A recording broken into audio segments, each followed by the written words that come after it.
Hey up guys, Burnout Culture. Just another little quick update to the ST repair. So as you can see, the case is all back together now. I've got the enter buttons working nicely. Didn't bother with the retro brighting. I didn't think it really warranted, not that you can probably tell in this light. But as regards to the actual floppy repair, so as you can see, I purposefully went for the black one because I thought they did a cream one, but it doesn't quite match the grey case of the original colour of the ST. So I thought, you know what, let's go for something a little bit different and go for the black. At least it it stands out a little bit more. So obviously there, you just to chop away on the edge, just so you can get to the eject button. But yeah, I mean it mounted. So you've still got there's three. Oops, sorry guys. Three original screws that line up, lined up perfectly. I was really surprised by actually, considering it's an aftermarket drive. I was expecting it to be a little bit more awkward than it actually was. So yeah, I mean, really chuffed with that. Still, what I did do that was quite funny is, so I puts it all back together, plugs it in upstairs, and I thought, oh no, I thought you're joking. Bloody, there were no drive light and no power light at this side, and I thought, but the drive were ticking, so I thought, well, there's power going to drive. I thought, bloody hellfire. So I thought, I'll try a game. I try a floppy in it, and it loaded up. I think it was Dungeon Master I put in that worked. So I thought, oh, it's a bit odd. So I was racking my brain trying to work out why I'd lost these power lights, and then I thought I'll try another game. I tried Falcon, and you have to do a disc swap halfway through, and it says put disc 2 in and press space bar. But the space bar wasn't working. So I thought, oh, you're joking. So I thought, take it back downstairs. Took the case apart again, took the case off, and bloody pulled the connector in for the keyboard. The little connector block was still unplugged. Yeah, silly lad. I don't know. You live and learn. So that one's sorted. So it's all tested now. Power light's working, everything. Keyboard's working. Games are loading. So we're on to this one next. So it'll be I've noticed it's obvious. It's for whatever reason a little bit more difficult to source an original floppy inside. So initial sort of investigation was that there were direct swap overs, just the same as the ST, and that they were almost interchangeable drives. But I'm not sure that's the case now, because having looked on eBay, there's not that many internal floppy drives available. They're going for a lot of these Gotek sort of emulation drives now, and this, that, and the other. So I might look into that. I'm not sure yet. We're gonna open it up anyway though. This week and do just the same as the ST. Do a bit of a clean round. Blast it with some canned air. As you can see, you probably can see better in this light actually on the keypad. They are quite yellowed.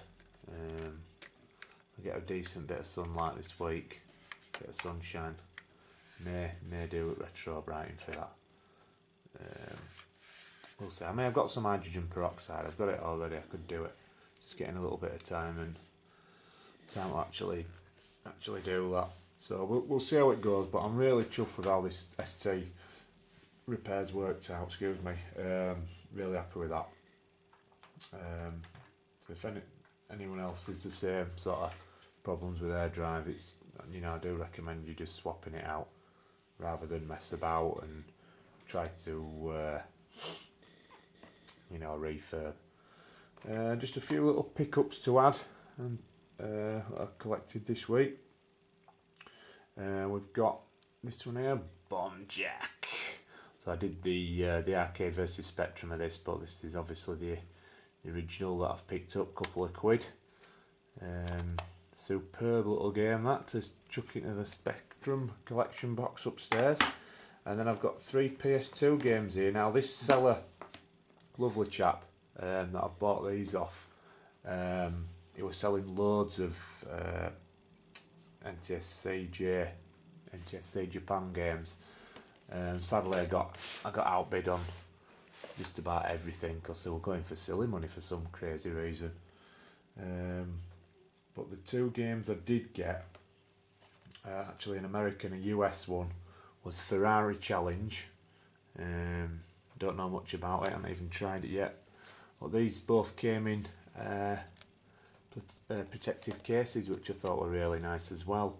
And he put me onto a really good seller for these, which I might look at getting for some of the rarer PS2 stuff. Sorry about the glare. But I'll really happy with that. I think I managed to get this for 4 quid. Sod all, is it? So, and the other one, I looked at it ages ago. And I thought, oh wow, that looks a bit of a funky title. And it's actually called The Typing of the Dead Zombie Panic. So this is a Japanese one. Don't know much about it.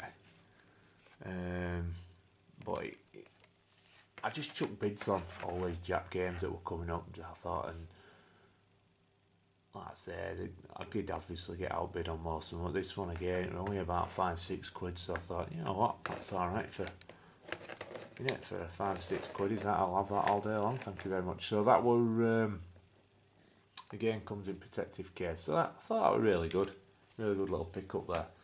And the other one, quite a sought after and rare title this, but I was looking through listings one night and I made the fatal mistake of not reading it properly. Absolutely devastated. So the only system I am a bit anal about collecting properly complete anyway is PS2, as you know. And this original listing for this had said complete, so I'd stuck a hefty bid on, won it, and I thought, oh fantastic, I've been after this game for a while. Once I read the actual full description where they were classing it as inlay and disc is complete. Now that isn't complete, but it's quite a hard sort of tricky game to get hold of, so I kept it, and it's Space Channel 5 Part 2 PAL version.